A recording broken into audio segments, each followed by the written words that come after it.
Hello, welcome to the self learning platform by Dr. Sushma Singh.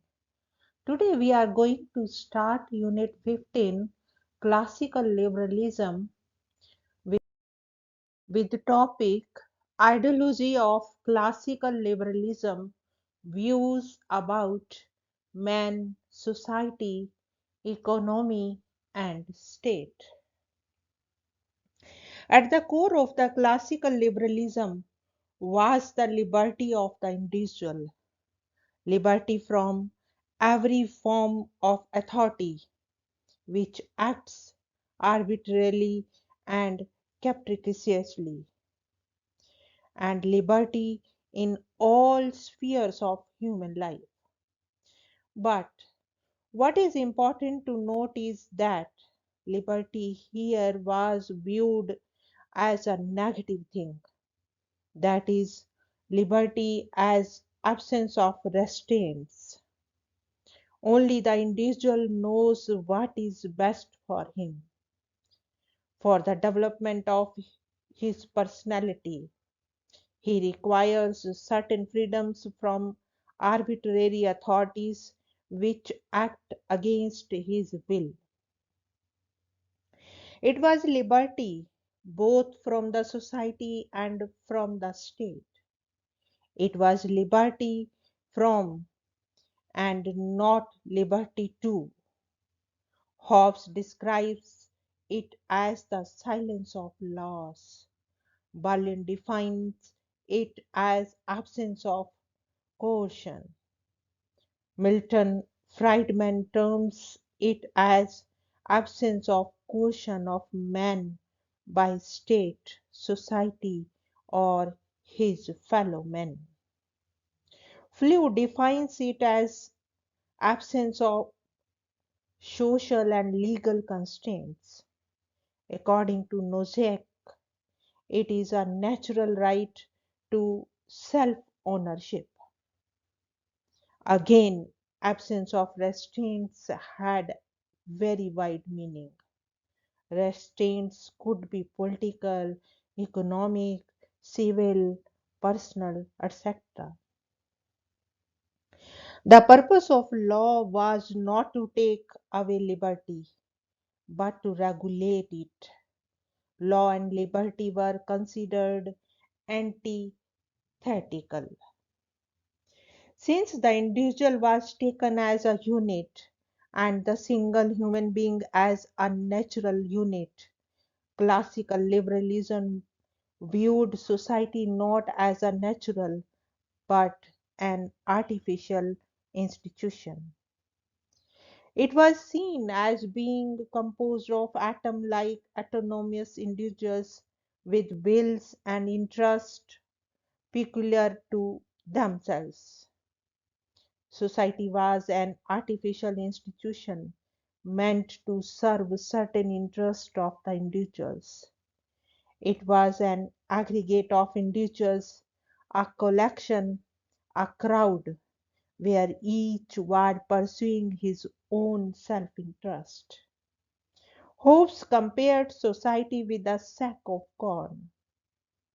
They are associate yet separate. Bentham also viewed society as a fictitious body with no interest of its own, apart from the interest of members composing it. It was considered a creation of the individual will based upon contract and a mean to enrich individuals' end. Macpherson has termed this view of society as a free market society, a meeting place of self-interested individuals, a society based upon free will, competition, and contract. A good society was that which guaranteed the liberty of the individual to maximize the self and its freedom of action. Society was a means with individual as an end. It had no necessary unit. no separate interest and existence of its own apart from the individual interest. It was a free or open society. The economic theory of classical liberalism found expression in a new science of political economy, originated in France by a group of thinkers who were known as physiocrats. It found classical expression in Adam Smith's Wealth of Nations. Like political liberalism, the new science of economics reflected the aspirations and the way of life of the merchants and the manufacturing middle class. In essence, it advocated economic freedom, especially freedom from government regulations fostered by mercantilist theory. Physiocrats, which means rule of nature, was described as the science of the natural order.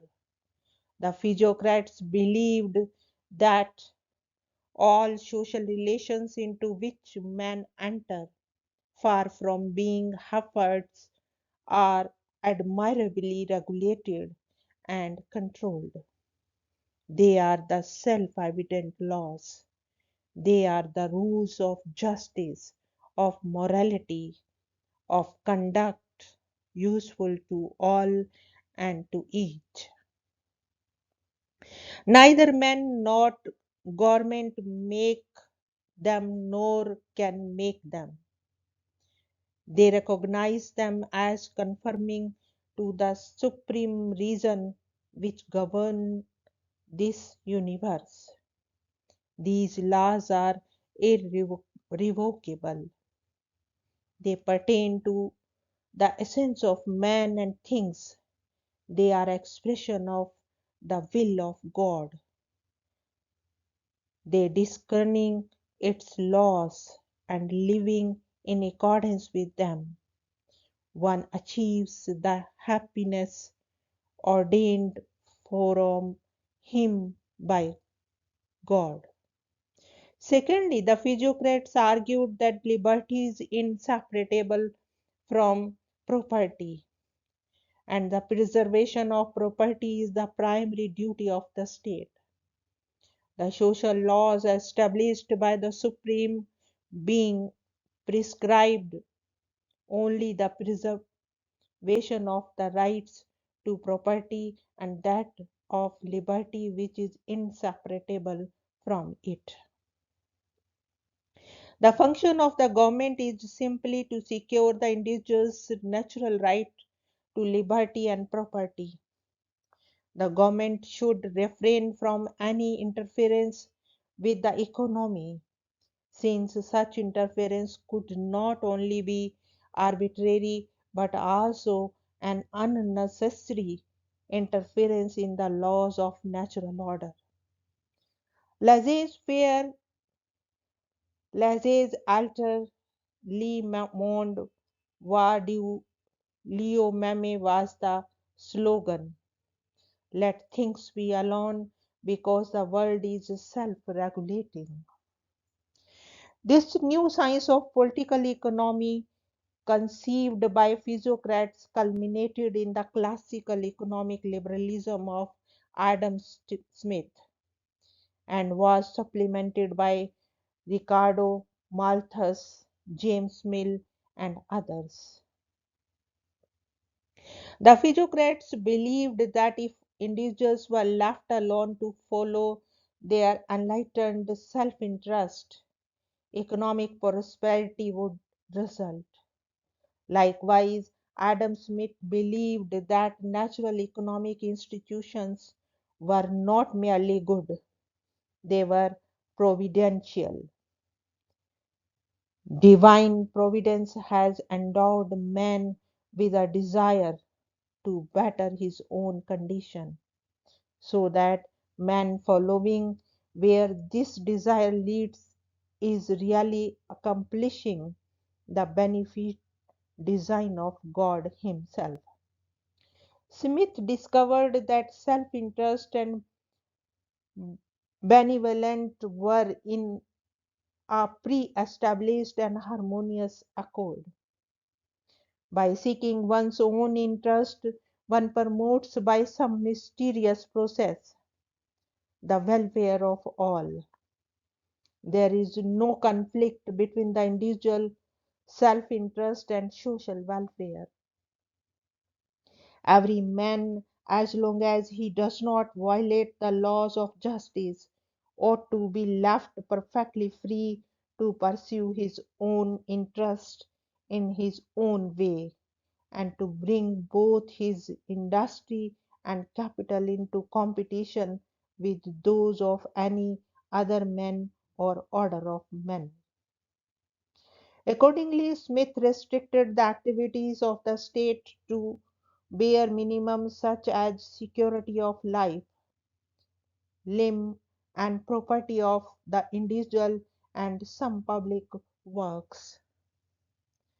The individual right to private property was central to the economic theory of classical liberalism, that is, the right to freely own or dispose of, to buy or sell, to hire labor and make profit. Free trade, free contract, competition, free economy, free market, and market society. Natural rights to private property were hallmarks of this theory. It was based on the assumption that the economics and politics were mutually independent or are only indirectly related through individual psychology. To believe that if the individual is left alone to follow his own enlightened self interest, economic prosperity would result. The perfect institution for the exchange of goods and services was the market.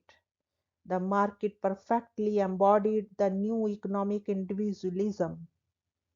Market relations abolished the traditional constraints on freedom to raise and invest capital, to fund loan and earn interest, sell property and reap profit, hire and fire labor.